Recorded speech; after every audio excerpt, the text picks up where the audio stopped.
Ready to unlock some cosmic secrets. We're diving deep into the Kybalion today. That's right. And this book is like the cheat code for life, supposedly. Mm-hmm. It's supposedly holding these whispers of wisdom passed down from ancient Egypt and Greece Ancient Egypt. by these mysterious figures called the Three Initiates. Yeah, the Three Initiates, yeah. Not much is known about them. Right. But they weren't laying down a strict set of beliefs. Okay. More like they wanted to give you mental tools to unlock other esoteric teachings, like a skeleton key for the universe. All right, so before we crack the vault, let's talk about Right. Hermetic philosophy itself. Yeah. And it all traces back to this legendary figure, Hermes Trismegistus. Hermes Trismegistus, yeah, thrice great. Okay. The supposed father of all things occult. Wow. Yeah, Egyptians even saw him as a god, Thoth, the OG wisdom figure. So, and get this, the very first principle is mentalism. Yeah. Which states that the all is mind, the universe is mental. Did I read that right? It's like saying, my morning coffee is just a thought in the mind of the all. Exactly. Yeah. Hermetic philosophy suggests that everything that we experience, from that cup of coffee to our deepest thoughts, is all part of this vast mental projection. Yeah. The physical world, our feelings, Wow. even our dreams are all part of this grand mental tapestry. Okay, that's a lot to process before noon. Right. But why all the secrecy around these teachings? Well, The Kybalion talks about passing knowledge from lip to ear. yeah, because the Hermetists believed that this wisdom was powerful. Okay. It was strong meat for men, not milk for babes. They compared it to giving someone a loaded gun without teaching them how to use it. Makes sense. Yeah. Not everyone is ready to handle that kind of power. Right. It definitely makes you feel like you're Uh-huh. getting access to something truly special. Yeah. Almost forbidden. Almost forbidden. Okay, so let's unveil these 7 Hermetic Principles. The keys to unlocking these mysteries of the universe. Okay. Now, we've already touched on mentalism, so Yes. let's... The principle of correspondence. Okay. This one states, as above, so below. As below, so above. Okay, and isn't that one Yeah. pretty famous? It's like a universal mirror, right? It is. It is. And it's one of the most powerful ideas in the Kybalion. Oh, okay. Think of it this way. The structure of an atom mirrors the workings of a galaxy. Oh, well. If you understand one, you can unlock the secrets of the other. That is so cool. It Yeah. makes you see patterns Uh-huh. everywhere. Everywhere. So by understanding, say, the movement of the planets, Right. we could gain insight into our own lives. Exactly. That's the beauty of correspondence. Wow. What's fascinating is that it suggests there's a hidden order to the universe, a grand design that connects everything. Okay, my mind is officially blown. What's the third principle? That'd be vibration. It states that nothing rests, everything moves, everything vibrates. Okay. From the smallest particle to the largest star, everything is in a constant state of motion. So we're all just vibing at different frequencies then? Precisely. Okay. Hermetists believe that different states of matter, energy, even our thoughts and emotions, are differentiated by their unique vibrational frequencies. Like that old saying, if you want to find the secrets of the universe, think in terms of energy, frequency, and vibration. Yeah. Wait a minute, didn't Nikola Tesla say something like that? He did. Wow. And it aligns perfectly with this principle. Here's where it gets really interesting. Okay. The Kybalion even suggests that spirit vibrates so fast that it appears to be at rest. Kind of like that optical illusion Yup. where a spinning wheel looks like it's standing still if it spins fast enough. Exactly. Whoa. So if you want to reach a higher spiritual plane, you got to speed up those vibes. All right, I'm ready to shift into high gear. What's next on our mind-bending journey? Principle number 4, polarity. This one states, everything is dual, everything has poles, everything has its pair of opposites. Okay. We're talking light and dark, hot and cold, up and down. But it's not just about simple opposites. So there's more to it than meets the eye. Yeah. The Hermetists suggest that these opposites are actually extremes of the same thing, just differing in degree. Think about love and hate. They seem completely opposite. Yeah. But aren't there shades of each? Degrees of intensity. Yeah, and haven't we all experienced that sudden flip from one to the other? Like when someone cuts you off in traffic? Yeah. You go from calm to road rage in a second? Exactly. It shows how fluid our emotional states are. What's fascinating is that the Kybalion suggests we can use this principle to our advantage Okay. through mental transmutation. Hold on, mental transmutation. Are we talking alchemy here? In a way, yes. Wow. But instead of turning lead into gold, okay. we're talking about consciously shifting our mental polarity. For example, transforming fear into courage. So instead of trying to fight my fear of public speaking, I should focus on cultivating courage. Yeah. It's almost like you're not fighting the fear, but replacing it with something stronger. Precisely. It's about focusing on the desired state rather than getting bogged down in the negative. Okay, this Hermetic wisdom is starting to make a lot of sense. Right.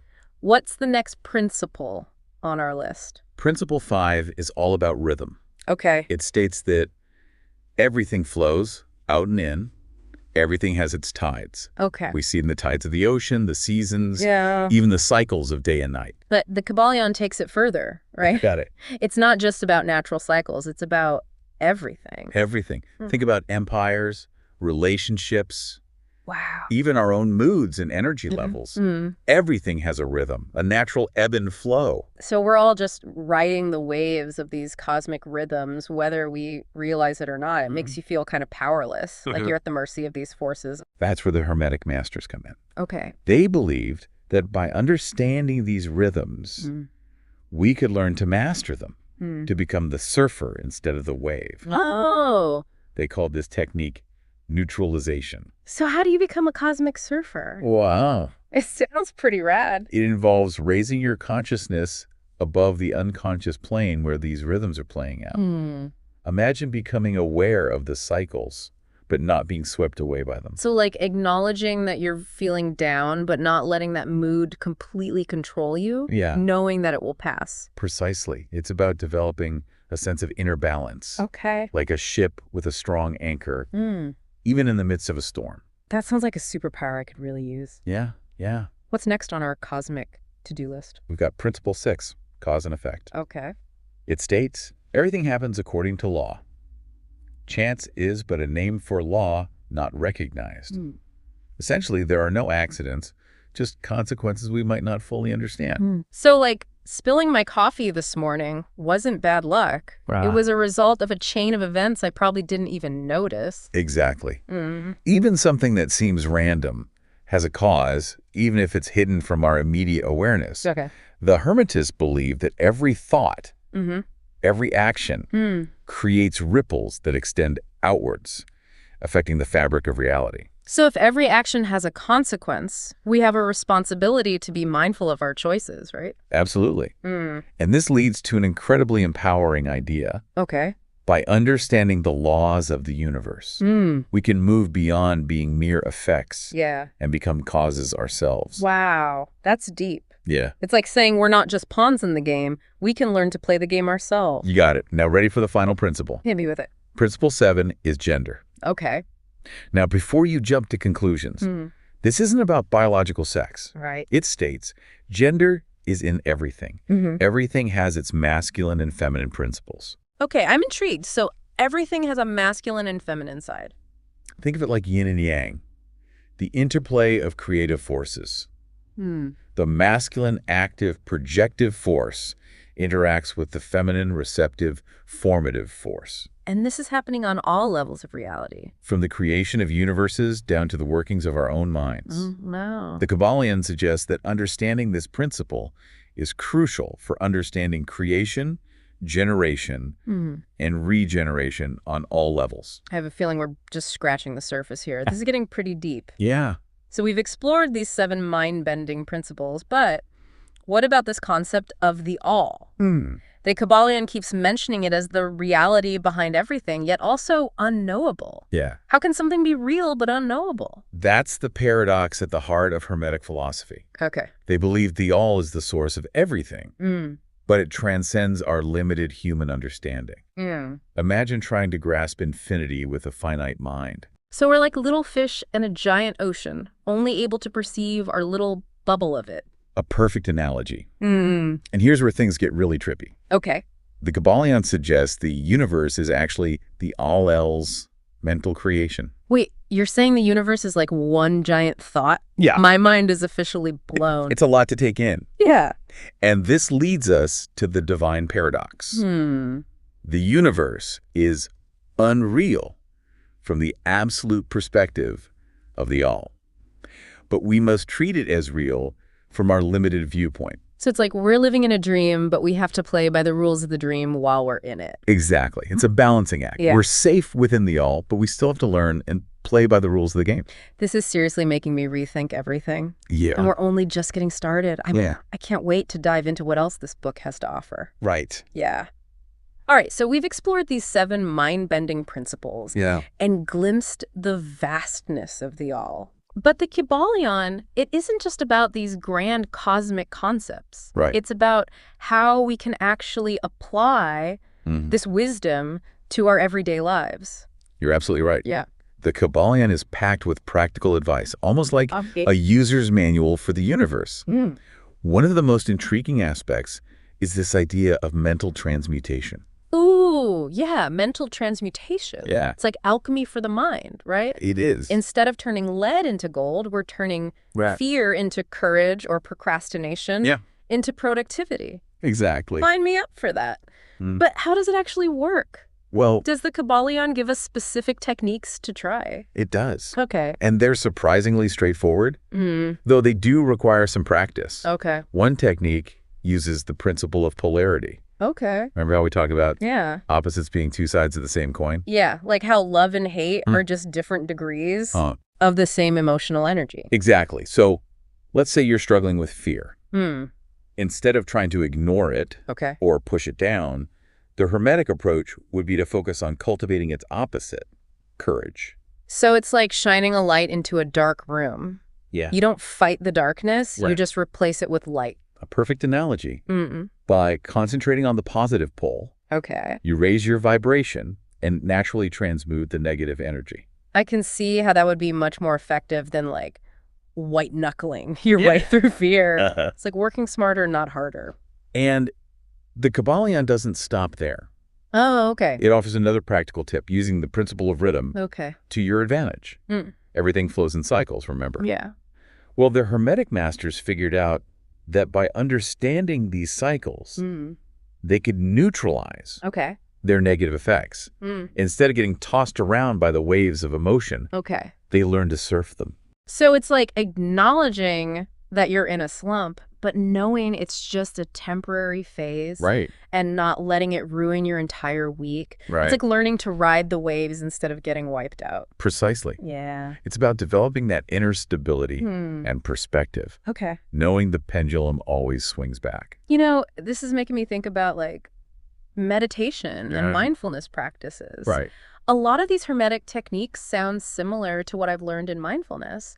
It's all about becoming aware of your thoughts and emotions without judgment and learning to detach from them. What's fascinating here is the connection you've made. Both Hermeticism and meditation emphasize self-awareness, control of thoughts and emotions, and connecting with a higher consciousness. It seems like ancient wisdom and modern practices are converging on some universal truths. It's pretty mind-blowing that this ancient wisdom is so relevant to what we're all striving for today. And the Kybalion goes even further. It does. It gives us these specific axioms. Like little nuggets of wisdom to apply in our daily lives. Yes, these axioms are like mental power-ups. One of my favorites is to change your mood or mental state, change your vibration. Oh, okay. It's such a simple yet powerful reminder that we have the power to shift our energy at any moment. It's so true. And how do we do that? Just by consciously directing our attention. It's like choosing to focus on the good instead of dwelling on the bad. Exactly. It's about choosing where you focus your energy. Another powerful axiom is kill out the undesirable by changing its polarity. This reinforces that idea of transmuting negative energy by focusing on its positive opposite. These axioms are gold. I'm starting to see how they could be incredibly useful tools for, like, personal growth. I need to write them down and keep them handy. The Kybalion emphasizes that knowledge is useless unless it's applied. It's like hoarding gold. It only has value if you spend it. So true. It's about embodying these teachings, making them part of who we are, not just something we read about. And that brings us to another fascinating aspect of the Kybalion, mental gender. Remember we talked about masculine and feminine principles being present in everything? Well, guess what? What? This applies to our minds, too. Wait, our minds have gender? Yeah. Tell me more. Think of it this way. Okay. The me is like the fertile soil, the receptive feminine aspect of our minds, where thoughts and ideas are born. And the I is like the seed, the masculine principle that directs and projects those thoughts into the world. So it's like a dance between creation and action. You got it. And the Kybalion suggests mastering this interplay is key to mental mastery. It's about harnessing the creative power of the me and directing it with the focused will of the I. I'm starting to see how all these principles are interconnected. It's like a beautiful tapestry. Each thread interwoven to create this bigger picture. That's the beauty of the Hermetic system. When we understand the interplay of mental gender, we can start to see why some people are easily swayed by others, while others have this natural ability to lead. So those who are overly identified with the me might be more susceptible to suggestion, while those in touch with the I are more assertive and self-directed. Yeah, it's like some people are passengers in their own lives, while others are firmly in the driver's seat. Exactly. This knowledge can help us become more aware of our own mental patterns and how we interact with the world. It's like having a secret decoder ring for human behavior. And it empowers us to become more conscious creators of our own experiences. Exactly. This is giving me a whole new understanding of like personal power. It's not about dominating others, but about mastering our own inner world. Our thoughts and emotions. You're getting it. And that mastery extends to our physical reality as well. The Kybalion emphasizes that everything is ultimately mental. By changing our mental state, we can actually influence our physical environment. Hold on, are you saying our thoughts can shape our reality? It sounds a bit like The Secret, but with a Hermetic twist. There are definitely similarities. Okay. While the Kybalion doesn't focus specifically on manifestation, it suggests our mental power is far greater than we realize. So if I'm constantly thinking negative thoughts, I'm actually attracting more negativity into my life. And if I cultivate positive thoughts, I can create a more harmonious and fulfilling reality. That's the idea. It's about becoming conscious creators of our own experience. We can choose to focus on what we want rather than dwelling on what we fear or dislike. This is a powerful reminder to be mindful of our mental habits. It is. Our thoughts are like seeds that we plant. We need to be careful which ones we choose to nurture. And this brings us back to the importance of mental transmutation. By mastering our minds, we become alchemists of our own experience. It's all starting to click. The Kybalion is giving us this blueprint for creating the life we want. But it's a journey, not a destination. Exactly. The Hermetic path is all about continual growth and evolution. It's a lifelong exploration of the self and the universe. I'm loving this journey. And I'm sure our listener is eager to continue exploring. But for now, let's take a moment to digest everything we've learned. There's been a lot of mind-blowing information. A well-deserved pause, but the journey continues. The Kybalion still has much to reveal. Remember those planes of correspondence you mentioned earlier? Oh, yeah, those cosmic maps. I can't wait to learn more. Let's take a deep breath and dive back in. Okay. All right, Cosmic Explorer, welcome back to our deep dive into the Kybalion. So far, we've journeyed through the 7 Hermetic Principles, glimpsed different planes of existence, and even contemplated that mind-blowing concept of the all-L. It's a lot to take in. It is. But now it's time to bring this wisdom down to earth. And see how it applies to your life. Because the Kybalion isn't just abstract philosophy. It's about using these principles to create tangible change. That's exactly what I love about it. Yeah. It gives us tools to work with, not just theories to ponder. One of the most intriguing aspects is mental transmutation. This art of consciously shifting our mental and emotional states. Think of it as taking control of your inner world. Remember the principle of polarity. One key technique is to focus on cultivating the opposite of what you want to change. So if you're feeling anxious, instead of trying to fight the anxiety head on, you focus on cultivating a sense of calm. Yeah. It's almost like redirecting your energy, right? Exactly. Right. Instead of wrestling with the darkness, you flood the room with light. Oh. By concentrating on the positive pole of any duality, you naturally raise your vibration and transmute that negative energy. Yeah. It's a much more effective approach than simply trying to suppress or ignore what you don't want. And that makes a lot of sense. It's like choosing to focus on solutions rather than getting stuck in the problem. Right. What other techniques does the Kybalion offer? Well, there's also the technique of neutralizing the effects of rhythm. Okay. Remember how everything flows in cycles? Yeah. Instead of being tossed around by the waves of your emotions, you learn to ride them. Okay. Like a skilled surfer. So it's like being aware of the inevitable ups and downs, but not letting them control you. Acknowledging that you're in a slump, but knowing it's temporary and refusing to let it derail your entire week. You've got it. It's about cultivating that inner balance and resilience. Yeah. Like a ship with a strong anchor, even in the midst of a storm. Okay. The Kybalion gives us the tools to become captains of our own inner lives. This reminds me of the meditation and mindfulness practices we talked about earlier. Yeah. It seems like they share a lot of similarities with Hermetic philosophy. That's a keen observation. Yeah. Both emphasize self-awareness, control of thoughts and emotions, Right. and aligning with a higher consciousness. Okay. The Kybalion goes a step further by offering specific axioms, like little nuggets of wisdom you can apply in daily life. I love those little nuggets of wisdom. They're like mental power-ups. What are some of your favorites? One classic is to change your mood or mental state, change your vibration. It's a powerful reminder that we have the power to shift our energy at any moment. Yeah. Simply by consciously directing our attention. It's so simple, yet so profound. It is. It's about taking responsibility for our own energy and not letting external circumstances dictate how we feel. Another powerful one is kill out the undesirable by changing its polarity. Again, it reinforces that idea of transmuting negativity by focusing on its positive opposite. These axioms are so practical and actionable. Yeah. I can see how they could be game changers in terms of personal growth. Remember, the Kybalion emphasizes action, Okay. not just contemplation.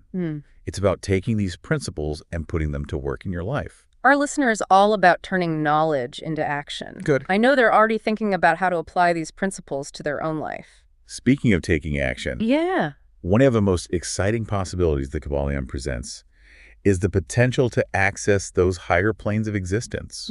Remember those planes of correspondence we talked about? Those cosmic maps, the great physical plane, the great mental plane, the great spiritual plane. But all their fascinating subdivisions. Yeah. But how do we actually get there? It all sounds a bit mystical. The Kybalion doesn't give specific techniques, Go back. but it suggests mental transmutation is key by raising your vibration through self-mastery. Okay. And aligning with those higher frequencies, you can potentially open yourself to these other realms. So we're not talking about physical travel. Right. But a shift in consciousness. Yeah. An expansion of awareness beyond the limitations of the material world. Precisely. It's about moving beyond the confines of your everyday perception. Okay. And tapping into a much broader reality. This reminds me of all those mystical traditions that talk about transcending the ego. And merging with a higher consciousness. It seems like there's this universal yearning to connect with something greater than ourselves. The Kybalion offers a unique and powerful framework for understanding and navigating this process. Its 7 principles act like a map, guiding you toward those higher realms. Okay, I think our listener is ready to set out on their own cosmic exploration. But before we wrap up, is there a final Hermetic gem we can leave them with? Sure. Something to ponder as they embark on this journey. Here's a thought to spark their self-discovery. Okay. If the universe truly is mental, a creation of the all, what will you choose to create with this knowledge? Wow. What incredible potential lies dormant within you, waiting to be unleashed? That's a powerful question to contemplate. Yeah. And for our listener who is just beginning their exploration of Hermetic philosophy, remember, this is only the tip of the iceberg. Right. A whole universe of wisdom is out there, waiting to be discovered. And who knows, maybe we'll have another deep dive into the Kybalion in the future. I hope so. Until then, keep exploring, keep questioning, and keep seeking the hidden truths that lie within you and the world around you. Thanks for joining us on this incredible journey, Cosmic Explorer. Yes, thank you. And as always, thanks for taking this deep dive with us. Did you get any of that?